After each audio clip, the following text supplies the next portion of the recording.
Pornography দেখা থেকে বাঁচার উপায় এবং ক্ষতিকর দিক কী কী? হয়তো ক্ষতিকর দিকটা আগে আসার কথা ছিল, উনি বলতে গিয়ে অর্ডারটা চেঞ্জ হয়ে গেছে। তা আমি যেভাবে এটাকে অ্যাড্রেস করবো, দুটা মিলেমিশে আছে। পর্নোগ্রাফির বাঁচার উপায়ও থাকবে, আবার ক্ষতিকর দিকও থাকবে। হয়তো ওইভাবে ঠিক ভাগ করে বা আলাদা করে করি নাই। আর এই ব্যাপারটা খুব সেন্সিটিভ ব্যাপার। এটা বলতে গিয়ে আমার মুখে হয়তো কিছু শব্দ আসবে বা কিছু কথা আসবে যেগুলা কি বলবো, মানে পার্লামেন্টারি কথা না বা শালীন না, হয়তো বা সামান্য হয়তো মনে হতে পারে যে এই কথাগুলা কি এভাবে আলোচনা করার নেই। কিন্তু লজ্জা করে যদি আলোচনা নাই করি এবং ভাবতে দেখাই যে আমরা তো এগুলোতে নাই, কিন্তু আসলে আমরা সবাই আসি এগুলোতে, তাহলে তো কোনো লাভ নাই, বুঝছেন না? তো এই জন্য মানে কিছু কথা হয়তো বাধ্য হয়ে বলতে হবে বা বলবো। এটা আগেই বলে নিচ্ছি আমি যে হয়তো প্রথম কথা হচ্ছে যে আমি বলতে পারতাম যে পর্নোগ্রাফি দেখা থেকে বাঁচার উপায় হচ্ছে পর্নোগ্রাফি দেখবেন না, না দেখলে তো বেঁচে গেলেন, তাই না? কিন্তু এটা এত সিম্পল না আর কি। মানে সিম্পলি বলে দিতে পারবো দেখবেন না, না দেখলে তো বেঁচে গেলেন, কিন্তু জিনিসটা এত সিম্পল না।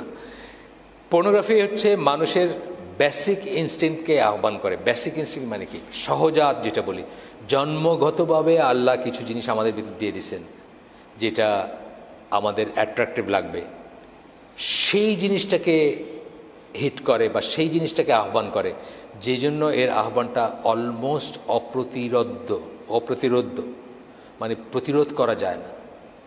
আমার 12 বছরের এখন 12 বছরের নাতি বলতেছে একদিন রাস্তায়, যে অন্ধ ফকির ভিক্ষা করে না, বলছে এই ফকিরের টেস্ট হচ্ছে পাশে দিয়ে মহিলা গেলে তাকায় কিনা, তাইলে বোঝা যাবে সত্যিকার অন্ধ কিনা। কথা সত্যি না? পাশে দিয়ে সে ধরছে ঠিকই যে এইটা এমন একটা ইনস্টিংক্ট, রুটে তো এই ইনস্টিংক্টটাই, যে একটা মহিলা পাশ দিয়ে গেলে না চোখ তুলে দেখাটা খুব ডিফিকাল্ট একটা ব্যাপার। সুতরাং একটা ফকির সত্যিকার অন্ধ কিনা বোঝা যাবে যদি একজন মহিলা পাশ দিয়ে যায় সাজাগোজা, আর সে যদি না তাকায় তাহলে বোঝা যাবে এটাই।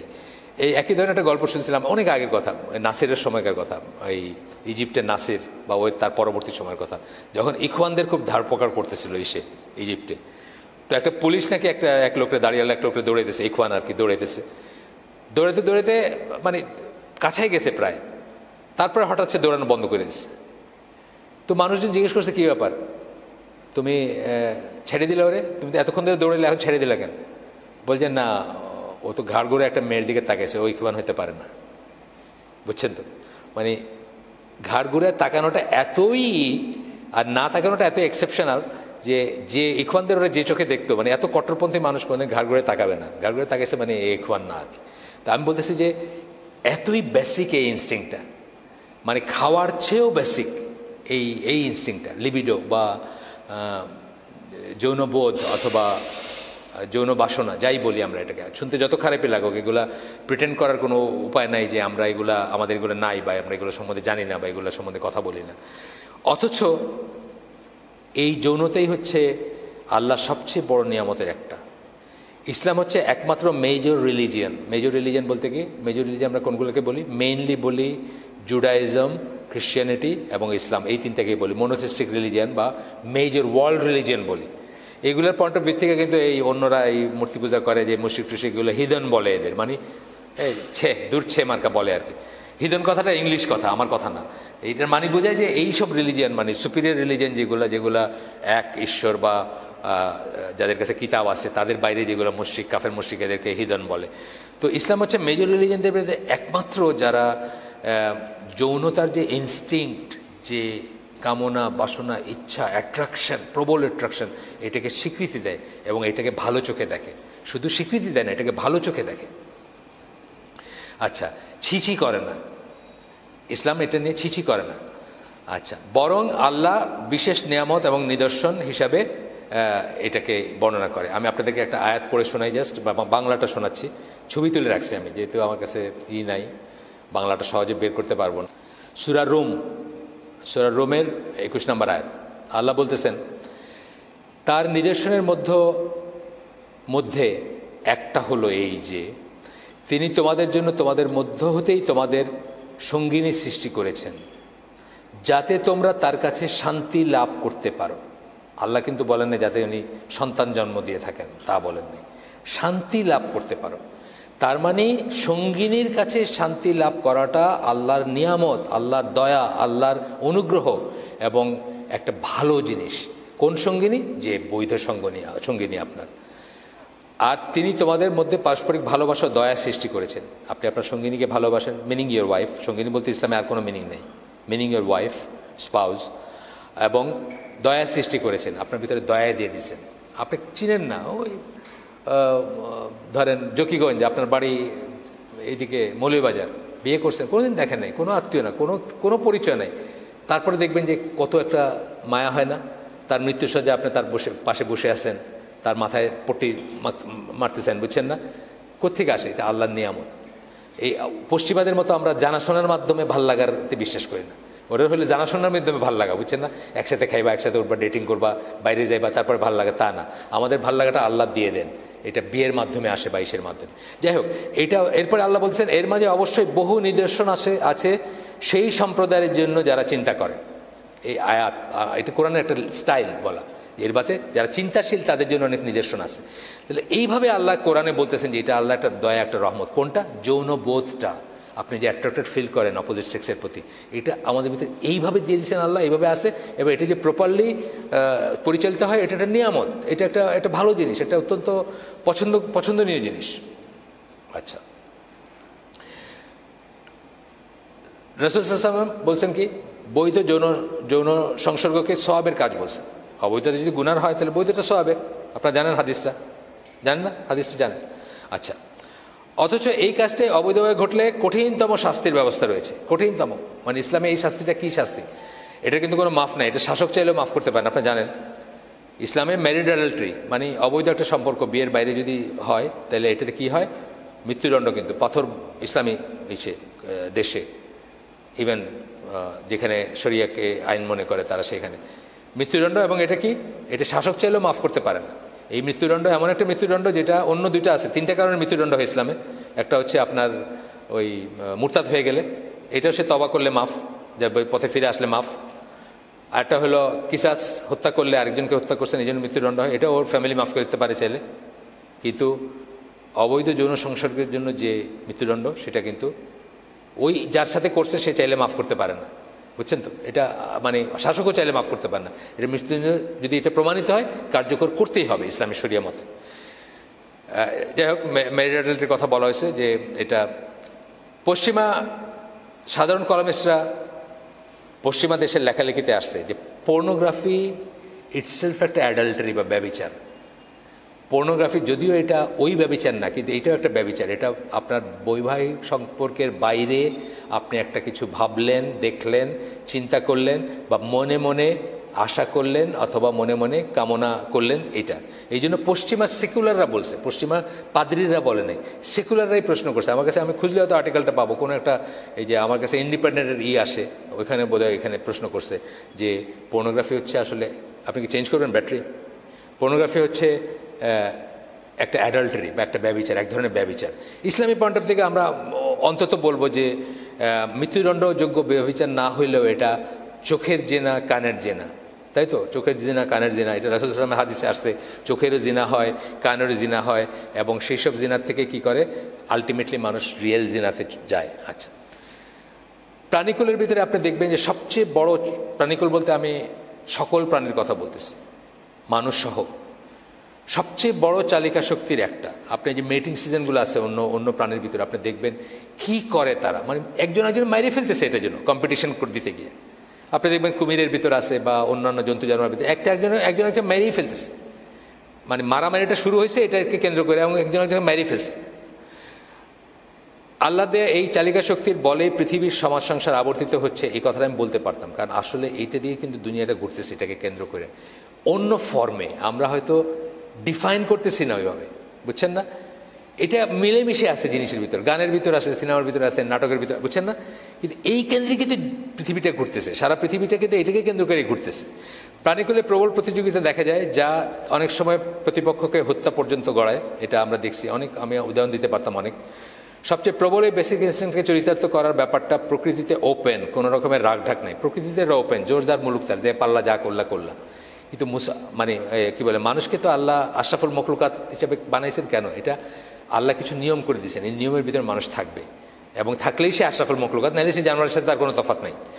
আচ্ছা, মানুষের বেলায় আল্লাহ কিছু নিয়ম বাইরে দিয়েছেন, সেই নিয়ম যারা মানে না তাদের বেলায় এই বেসিক ইনস্টিংক্ট পরিতৃপ্ত করতে মানুষ খুন খারাপি বা হত্যা ধর্ষণ পর্যন্ত যায় না আমাদের দেশে।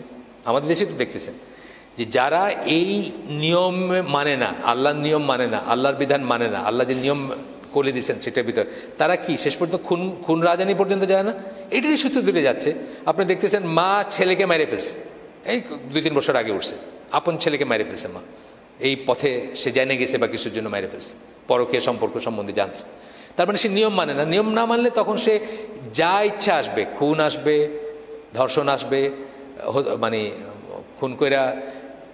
মাদ্রাসার একটা ছেলে, সেদিন পড়লাম, মাদ্রাসার 8-9-এর ছেলে আরেকটা 7-8-এর মেয়েকে নিয়ে ভাগায় নিয়ে ঢাকায় চলে আসছে। আয়সা কোন হোটেলে উঠতে চাইছে, পারে নাই উঠতে, কমলাপুর স্টেশনে যে পতিত রেলওয়ে বগি থাকে না, ওর ভিতর তাকে ধর্ষণ করছে, কইরা তাকে, সে কাঁদতেছিল, মেয়েটার দোষ হলো মেয়েটা তারপরে কাঁদতেছে, সমানে কাঁদতেছে, তারে মাইরে ফেলছে, পেপারে আসছে, ওপেন ঘটনা, খুন করছে। এই ইনস্টিংক্টের জন্যই তো করছে, এই কাজটার জন্য করছে না। ইনস্টিংক্টটা আমি বলতেছি যে রিপুর তাড়নাটা তো এইটাই। সে নিয়ম মানে নেই দেখে সে হত্যা পর্যন্ত করেছে। 7-8-এর মেয়ে, 8-9-এর ছেলে, মাদ্রাসার। চিন্তা করে দেখেন আপনি তাহলে অন্য যারা যা করতেছে বা আরও যারা উন্নত শ্রেণীর, উন্নত টাকা পয়সা আছে, উন্নত শিক্ষা দীক্ষা আছে, তাদের কথা তো আছেই।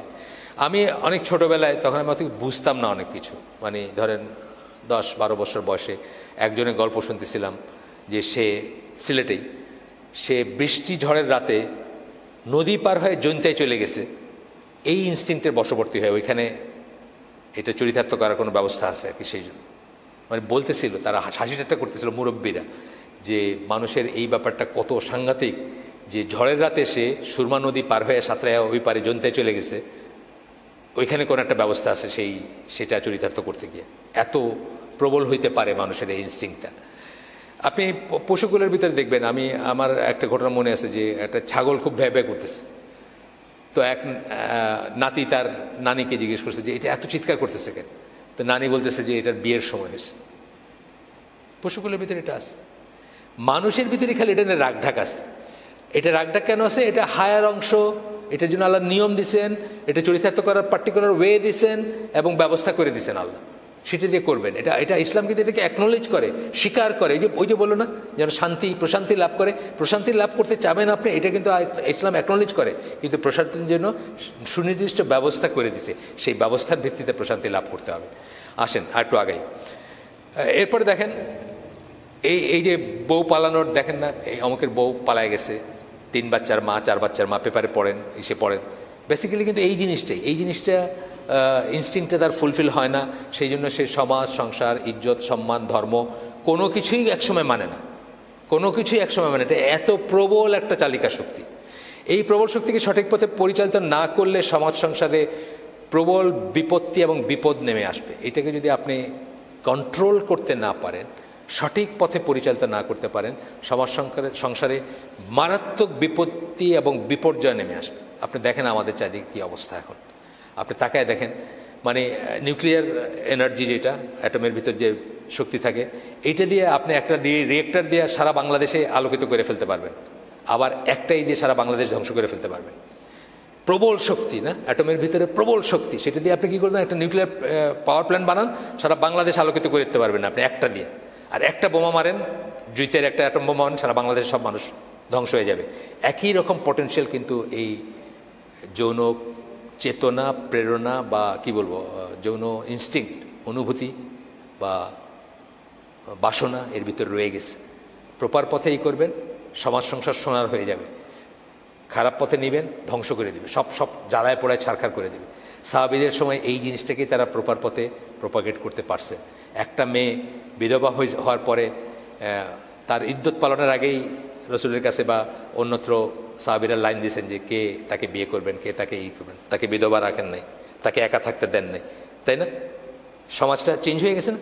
আজকে কি আমার বিধবার তো কোনো চান্সই নাই, বিধবা বা বিপদ কি বলে স্বামী পরিত্যক্তার কোনো চান্সই নেই, কুমারীদেরই কোনো চান্স নাই বলতে গেলে। আমাদের দেশে এরকম হয়ে যেতেছে না? ওইটাই একটা টপিক দিয়েছেন সৌর ভাই, যে আমার দেশে 30-30 এখন ঘুরে বেড়াইতেছে, কোনো খবর নাই আর কি বিয়ের সাথে। আচ্ছা, এই ইনস্টিংক্ট অবদমন থেকে মানুষ উন্মাদ হয়ে যেতে পারে, পাগল হয়ে যেতে মানুষ। আমরা একটা কেস জানি, ঢাকার একটা জায়গার একটা কেস, একটা মেয়ে একদম বদ্ধ পাগল হয়ে গেছে।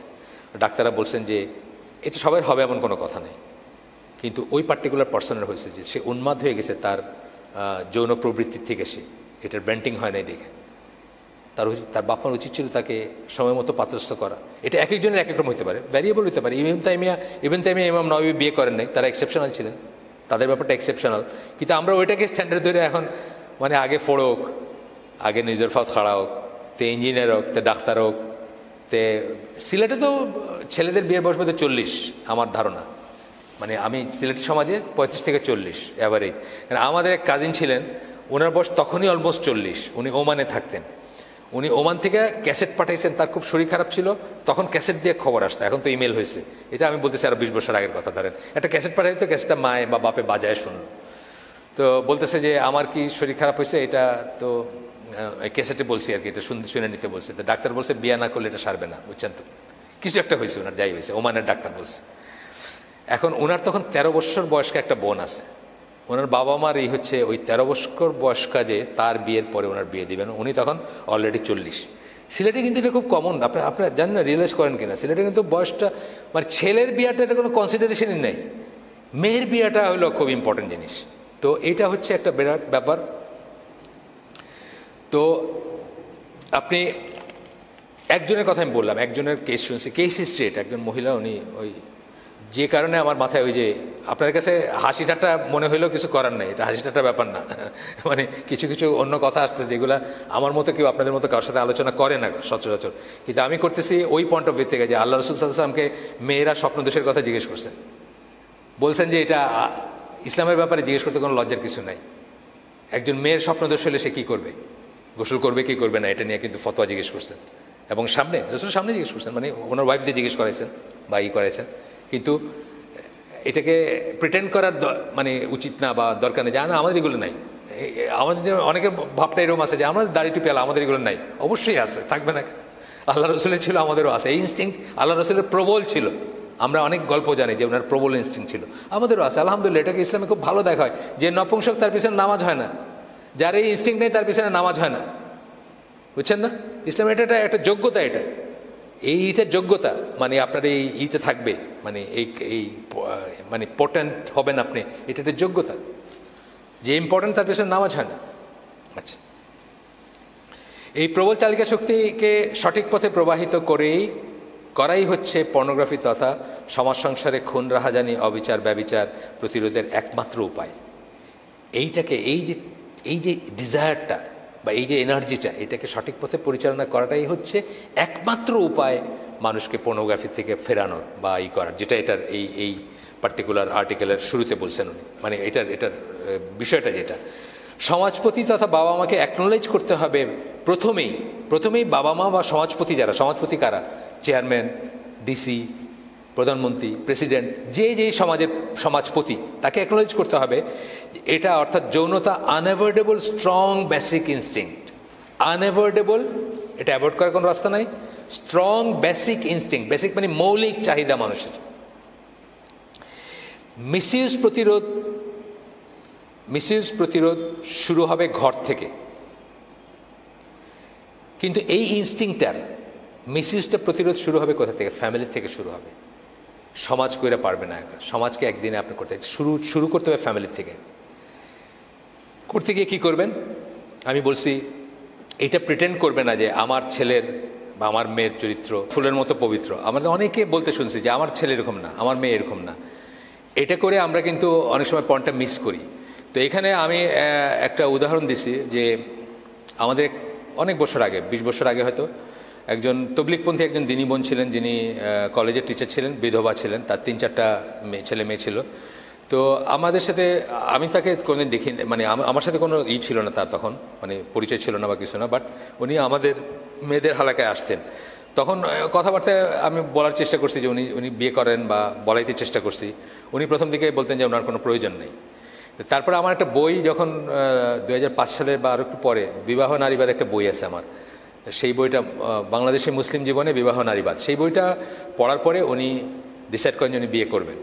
তো উনি আমাদের মেয়েদেরকে বলছেন একবার যে মানে অনেকেই আছে যারা এটা এই জিনিসটা অ্যাকনোলেজ করে না, স্বীকার করে না, মুনাফিকের মতো ভিতরে রাখে কিন্তু খারাপ কাজ করে যায়। উনি একটা ফ্যামিলির কথা বলছেন যে একজন মহিলা তার হাজব্যান্ডকে সময় দিতে পারেন না, বা তার ফিজিক্যালি উনি ফিট না হাজব্যান্ডের সাথে থাকার জন্য, বা সোজা বাংলায় শোয়ার জন্য ফিট না। তো উনি কী করছেন, সুন্দর দেখে একটা চাকরানি রাখছেন। সেই চাকরানিটাকে উনি ওইভাবেই করছেন যে হাজব্যান্ডকে রাত্রে হাজব্যান্ডের সাথে ঘুমাবে, এবং ওটার জন্য স্পেশাল পে করতেছেন বা পে করেন। এটা তো ব্যভিচার, একদম ব্ল্যাটেন্ট ব্যভিচার। কিন্তু তবুও উনি হাজব্যান্ডকে একটা বিয়ে দিতে রাজি না, বুঝছেন না? মানুষে জানবে, লজ্জা আছে, ভাগ হবে সম্পত্তি, সামাজিকভাবে এই হবে, এইসবের জন্য।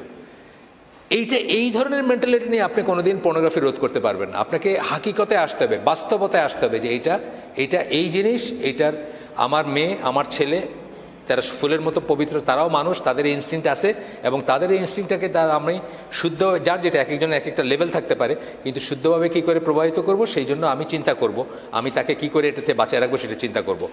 আচ্ছা, ঘরে এবং বাইরে সুস্থ পরিবেশ দিতে হবে।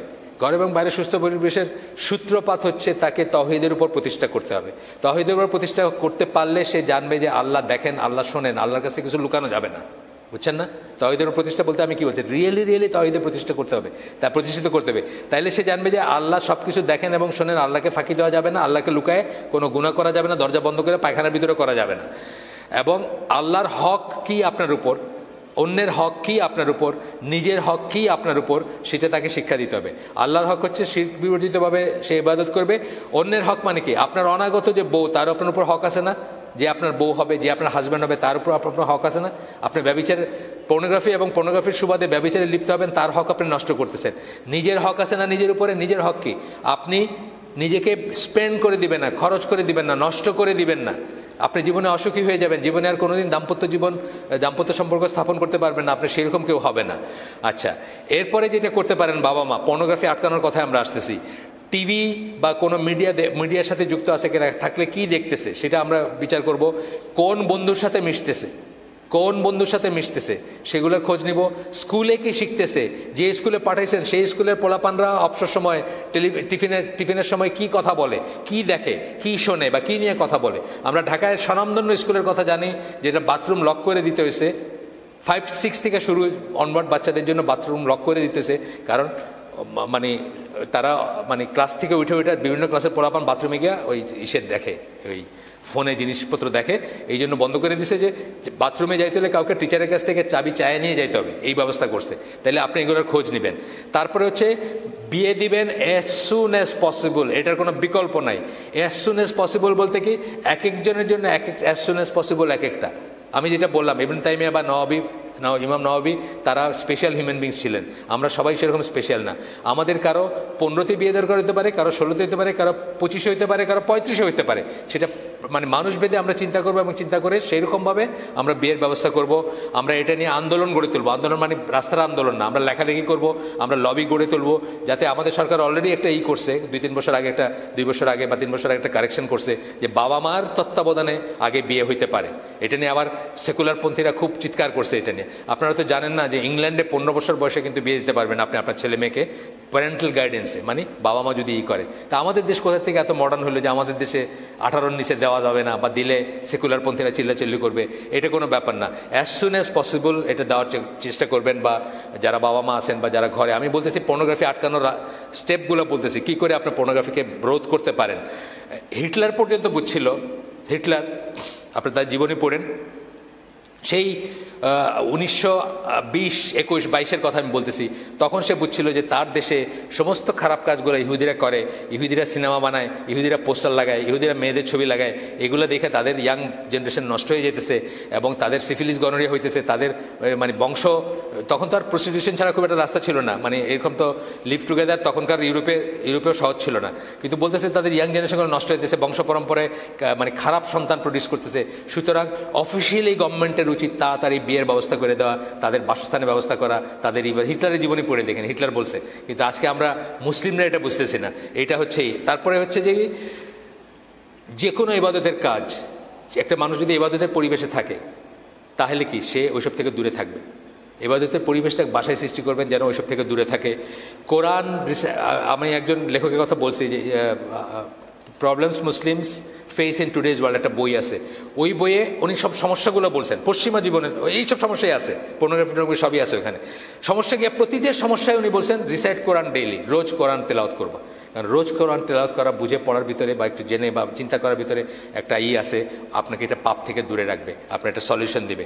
তারপরে আমি বলছি হেলদি লাইফস্টাইলস, হেলদি লাইফস্টাইল, আপনাকে আপনার সুন্দর একটা জীবনযাপনের ব্যবস্থা থাকবে, পদ্ধতি থাকবে। রাত্রে আপনি আগে খাবেন, রাত্রে আপনি আগে ঘুমাবেন, সকালবেলা আগে উঠবেন, এগুলো হেলদি লাইফস্টাইল, তাই না? ভালো জিনিস খাবেন, জাঙ্ক ফুড খাবেন না, যেসব ফুড খাইলে আপনার অহেতুক আপনার হাইপার হয়ে যান সেসব ফুড খাবেন না, হেলদি লাইফস্টাইল। এইগুলা দিয়ে আপনি বাসার থেকে পর্নোগ্রাফি করার বা শুরুর থেকে পর্নোগ্রাফি রোধ করার চেষ্টা করতে পারেন। হার্মসের কথা বলছিলেন, হার্মসের ভিতরে আমি জাস্ট পয়েন্ট বলে যাচ্ছি, যেহেতু আর 10 মিনিট আছে নামাজের, 10 মিনিটের মতো প্রায়, আর 1 মিনিট 2 মিনিট আমি শেষ করে দিব। একটা হার্মস মানে ক্ষতিকর কি দিকগুলা কি, যারা পর্নোগ্রাফিতে অ্যাডিক্ট হয় তারা কিন্তু চির অসুখী হয়, জীবনে আর কোনোদিন সুখী বা তৃপ্ত হইতে পারে না, তাদের ব্রেন ব্লো আউট হয়ে যায়, ব্রেন নষ্ট হয়ে যায়। এটা নিয়ে কথা অনেক লেখালেখি হয়েছে, তাদের ব্রেনটা আর স্বাভাবিকভাবে ফাংশন করতে পারে না, চিন্তা করতে পারে না। 2 নম্বর হচ্ছে তারা ভায়োলেন্ট হয়ে যায়, তাদের ওই উত্তেজনাটা প্রশমিত করার জন্য তারা যে কোনো কিছু করতে পারে। এই যে বললাম, রেপ, খুনাখুনি, মারামারি সব কিছু করতে পারে তারা। আপনি দেখবেন, পড়লে এগুলো তো বাংলাদেশে খবরের কাগজে উঠে, এগুলো কোনো রাগডাক নাই। ফ্যামিলি ভেঙে যায়, বিয়ে। পর্নোগ্রাফিতে আপনার 5 মিনিটের একটা ভিতর যত কিছু এই সমস্ত জিনিসগুলো বাস্তব জীবনে কোনোদিন হয় না। বাস্তবে বউ এইভাবে বিহেভ করে না, একটা পর্নোস্টার যেভাবে বিহেভ করে এইভাবে করে না। সো আপনি বিয়ের সাথে সাথেই আপনার মনে দূর, এটা কি করলাম, মানে বিয়েতে আপনি আপনার পর্নোগ্রাফি থেকে যে ইমাজিনেশন আসছে, জীবনে দেখলেন যে এটা তো কোনো ব্যাপার না। বাস্তবে একটা যদি আমাদের স্বাভাবিক মুসলিম বিয়ে হয়, যারা একে অপরের সাথে মেলামেশা করে নাই, আগে কেউ কাউকে চিনে না, অ্যারেঞ্জমেন্ট ফ্যামিলির থ্রুতে বিয়ে হয়েছে, তাদের 1 মাস 2 মাস 6 মাস লাগতে পারে অ্যাডজাস্ট করতে। অথচ আপনি পর্নোগ্রাফিতে কি দেখতেছেন, 6 মিনিটের ভিতরে জীবনের সব স্বাদ নেওয়া শেষ, তাই না? তা আপনার কাছে তখন হাইসেন না, কথা সত্যি না? তা আপনার কাছে তখন মনে হচ্ছে দূরে, এটা কি, এটাতে কোনো উত্তেজনাই নাই, কোনো কিক নাই, কোনো আবেগ নাই, কোনো নাই, কোনো প্লেজার নাই, কোনো এরকম মনে হবে আপনার বিয়েতে কোনো দিন। এরপরে পর্নোগ্রাফি থেকে আরেকটা হচ্ছে আমাদের সমাজের ভিতরে এখন ইনসেস্ট শুরু হয়েছে। কিন্তু ইনসেস্ট, বাবা মেয়ে, ছেলে ভাই বোন, এই ধরনের দেখবেন পেপারে আসে, আসে, অনেক ঘটনা আসে। এগুলার কিন্তু মানে রুট কারণ হচ্ছে ওইটা, কারণ আপনি পর্নোগ্রাফি দেখতেছেন, পাশের রুমে আপনার ইনসেস্ট কেউ আছে, ঘুমাইতেছে, আপনি ওইখানে দেখতেছেন এই ঘটনা, আপনি এটা করতে যাচ্ছেন, অ্যাক্ট করতে যাচ্ছেন, মানে অ্যাকচুয়ালাইজ করতে যাচ্ছেন, বাস্তবায়িত করতে যাচ্ছেন। এরকম আমরা অনেক গল্প দেখি, পেপারে আসে, আসে। তারপরে যে মানুষটা সে আনপ্রোডাক্টিভ হয়ে যায়, সে আর ভালো কোনো কাজ করতে পারে না, রেসপন্সিবল কোনো কাজ করতে পারে না, সে একটা নির্জীব মানুষ হয়ে যায়, জীবনী শক্তিহীন মানুষ হয়ে যায়। Over long period of time বদমেজাজি একটা বাজে লোক হয়ে যায় এবং পারভার্ট হয়ে যায়। পারভার্ট মানে বিকৃতি। এই পর্নোগ্রাফির ব্যাপারটাই এমন যে আপনার কালকে যেটা দেখছেন আজকে আর সেটাতে ধরবে না, এটা একটা নেশার মতো ব্যাপার। মানে কালকে আপনি একটা সিগারেট খেয়ে হয়তো আজকে 2টা, তারপর 3টা, তারপর 10টা, তারপর 2 প্যাকেট, বুঝছেন না? মানে এটা বাড়তেই থাকবে উত্তর, এবং একসময় দেখবেন যে আপনার কিছুতেই কিছু হচ্ছে না। আমি শেষ করে দিই, যেহেতু নামাজের সময় চলে আসছে। সুবহানাকাল্লাহুম্মা ওয়া বিহামদিকা আশহাদু আল্লা ইলাহা ইল্লা আনতা আস্তাগফিরুকা ওয়া আতুবু ইলাইক।